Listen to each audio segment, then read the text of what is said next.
Hey everybody, it's Obtuse Lolcat back with more Let's Play Dark Souls. Now if you remember last time, I kind of cut the video off short at around 20 minutes, right when we were about to go visit Domnhall of Xena. So without any further ado, let's go pay a visit to him and see what he has in stock for us now that we've done some more stuff around the world. Alright, here we are back at Firelink Shrine. Gonna head on over this way to pay a visit to Domnhall of Xena. Have a Crystal Soul Spear. Look at that, 1100 damage. Have a White Dragon Breath, just for you. Oh, come on, White Dragon Breath. You're better than that. Yeah, sometimes it gets kinda stupid with all the wall climbing with White Dragon Breath. Careful now. Alright, we're good. There's Domnhall of Xena over there. I'm gonna go check out his inventory. Jump! Alright, good, I made it. So, let's head over here. This is where we found that Ring of Sacrifice way early on, if you remember. And here's Domnhall. I didn't expect him. Hi, Shemai. Yeah. Oh, so I accidentally skipped some of that dialogue. Oh well. He sells gold pine resins. He sells a limited stock of them, however. See, you can only buy 3 from him. Gold pine resins are awesome. They give 150 lightning damage to any weapon that doesn't already have elemental damage on it. So that's cool. You can buy out his stock. I am going to do that. I'm not sure why. He also sells bottomless box for 1,000. And the Master Key, which, if you didn't choose it for a starting gift, now you can get it from him here for 5,000 souls. So, yeah, there you go. You can actually get the Master Key besides from the starting gift. Sells a bunch of arrows, and also, the main reason I came here, he sells a huge assortment of armor. He sells the armor of the bosses that you have killed. That is why I waited until after I killed Gwendolyn to come and check out his new inventory. See, this is the armor of the Iron Golem. It weighs a ton. It's got a ton of poise. Look at that, 33 on the chest. Nice. Alright, here we have Ornstein's armor. Now, the armor that he sells depends on the one that you kill second. So, since I've killed Ornstein second, his armor is available to me. And I like Ornstein's armor, so I think I'm actually going to purchase it. With my 70,000 souls. And here we have Crown of Dark Sun. This is the set that Gwendolyn wore. So that's pretty cool. The Crown of the Dark Sun, I believe, enhances your magic damage. It's like the Crown of Dusk, except I think it only enhances it by like 10%, I want to say, whereas the Crown of Dusk is 20. Except the Crown of Dusk, excuse me, also gives you a weakness to magic at the same time. So if you want to have slightly more powerful magic without the added weakness to magic that the Crown of Dusk gives you, then you should pick up the Crown of the Dark Sun. However, I like the Dusk Crown. I like that straight up raw huge damage output. I like that. So I'm not going to pick up the Gwendolyn set. I just thought it'd be good to show it though. Do you have anything interesting to say? I'm certain we will make a good trade eventually. So I am willing to share some tips.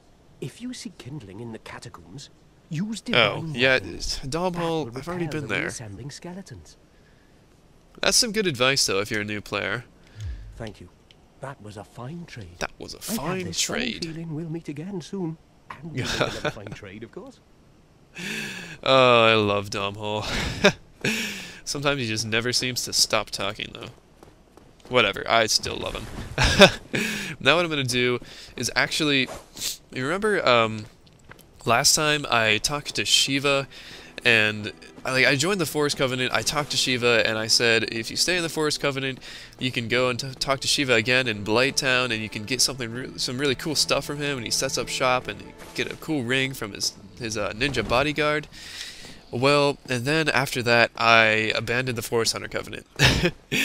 So, in order to show that stuff that I have been meaning to show with Shiva, I am going to go join the Forest Hunter Covenant, talk to Shiva again about his bodyguard and stuff, if it makes me, and then I'm going to meet you guys in Blighttown, at that bonfire in the swamp. No, somebody just rang the bell! Cool, good job, somebody, you killed the gargoyles. I love that. So, yeah, I'll meet you there. It'll be a long time for me, walking all the way to the forest, changing covenants, and going all the way back down to Blighttown, but for you, I'll be there in about 3 seconds.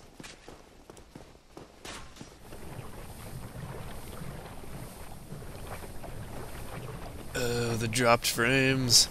They're everywhere. Oh, there we go. Yeah, that took a while. I'm not meeting you at the bonfire because I realize I actually am coming from the other way. I came from the Daughter of Chaos warp point. Go away, guys. Not cool. Trying to have a talk with my friend Shiva here. I did not miss this swamp. I switched to the Grass Crest shield because I realized I kind of like being able to wear Havel's bot legs and gauntlets, and I like the Grass Crest shield. So anyways, here's Shiva, now that I'm back in the Forest Hunter Covenant. Actually, come to think about it, I'm not sure that it matters that I had abandoned the Forest Hunter Covenant.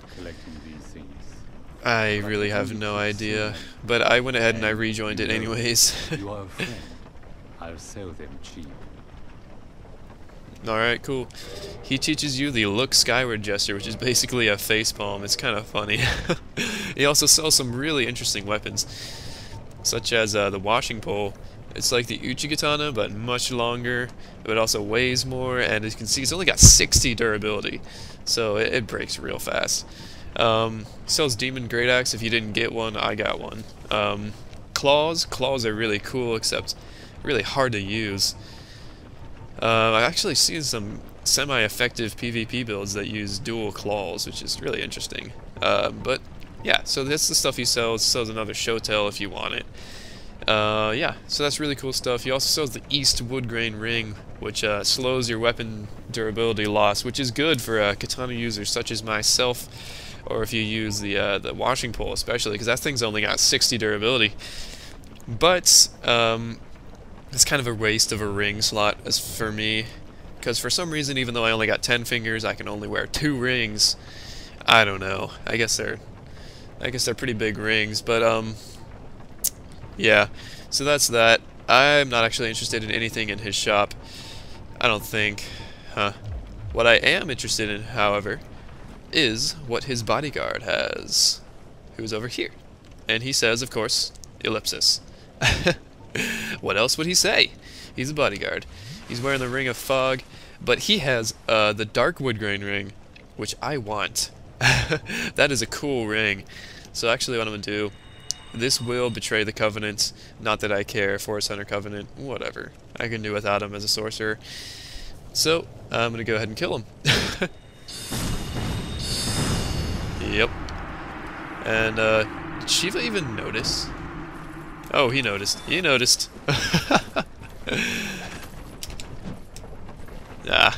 Another thing about using a medium shield that I like, though, is that you can parry. And lately, in PvP, I've really been learning the true value of parrying. Have a look at my sword, for it's the last thing you'll see. I do like his sword, the Murikomo. What the heck? That was a crazy dead angle if I've ever seen one. Holy crap. You're crazy, Shiva. Get out of here. You poor fool. You poor fool. Run far enough from what? Forest Hunters? Just go get my sins absolved. But yeah, anyways, from him you get the Humanity, the Murikomo, and the Iron Round Shield. So that's some pretty cool stuff. It looks cool, it's pretty aesthetically pleasing, it can be used effectively, but it's not really optimal gear for anybody. But over here, we get Humanity and the Dark Woodgrain Ring. Now the Dark Woodgrain Ring, basically the way that works is if you have under half or exactly half equipment load, it changes your rolling action to a flip. And that is really cool, man. And it also gives you the mobility of 25% equipment load. See, I'm moving quicker now. So that's cool. I think I might try wearing this for a while just because, you know, I like 25% mobility. Moving fast is cool. But it's kind of overused in PvP. What am I saying? It's ridiculously overused in PvP. I've taken to using 1/4 weight builds in PvP just because the Dark Woodgrain Ring is so ridiculously annoying and so overused. People wearing like tons of heavy armor and the Mask of the Father using the Dark Woodgrain Ring to roll around and have 1/4 weight. No, it's just, I don't know, it's annoying. But yeah. So now, the next thing I'm going to do is I'm going to head over to that whole side area that I haven't explored yet, the Great Hollow, followed by Ash Lake, which is over there on the far side of Blighttown. I can only level up once, wow. But that, I'm gonna save for next time. Yeah, I lied again. Disregard that, that saving it for next time thing. This is where I originally planned to end the episode, but as you can see, that would have made the last episode 30 minutes long, and ain't nobody got time for that. So, without further ado, we're just gonna keep on going, keep on trucking over to the Great Hollow, and yeah. So just disregard that. The episode's not ending here. Hey everybody, it's Obtuse Lolcat back with more Let's Play Dark Souls. Last time we went all around the world doing a bunch of random crap, and this time we're gonna head to the Great Hollow and, well, basically just take out that area and Ash Lake. So that's pretty cool.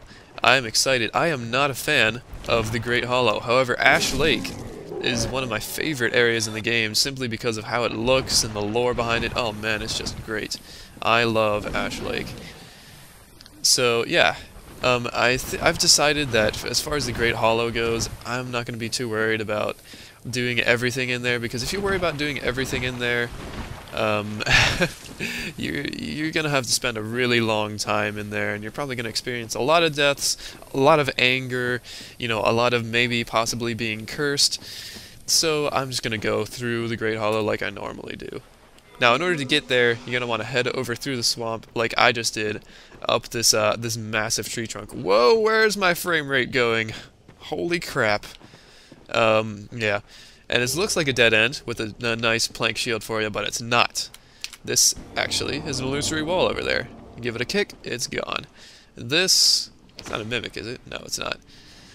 It looks like another dead end with Twin Humanity at its end, but it's not. Is another illusory wall.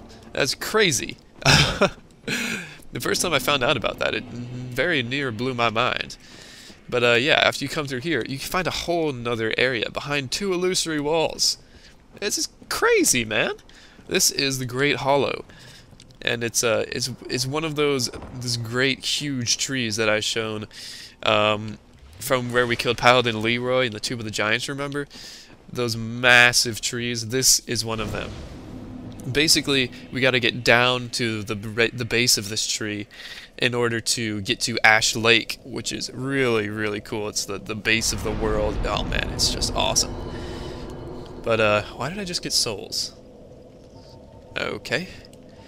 Anyways, actually, do I have... I only have one Titanite shard. Never mind. I was thinking about upgrading my Grass Crest shield. I only got one shard, so whatever. But basically, I just like to follow the paths of the trees and kind of wing it, and eventually trust that I'll get to the bottom. But will I make it to the bottom safely? Well, I'm sorry, but you guys are going to have to wait until next time to find out. Yep, I know this is a short episode, but this is where I've got to cut it. It's the most coherent place to cut it, so that I can translate what I have left instead of into like a 30-minute episode, which is just ridiculous, because, you know, ain't nobody got time for that, into, you know, like a reasonable 13 to 12 to 22-minute episode, which is normally what I strive for. So yeah, I'm sorry about this. I can guarantee that next episode we're going to get through the entirety of the Great Hollow and of Ash Lake, so y'all got something to look forward to, you know. But yeah, thank you guys so much for watching. Sorry about having to cut it off like this. I'll see y'all next time. This has been Obtuse Lolcat. Goodbye.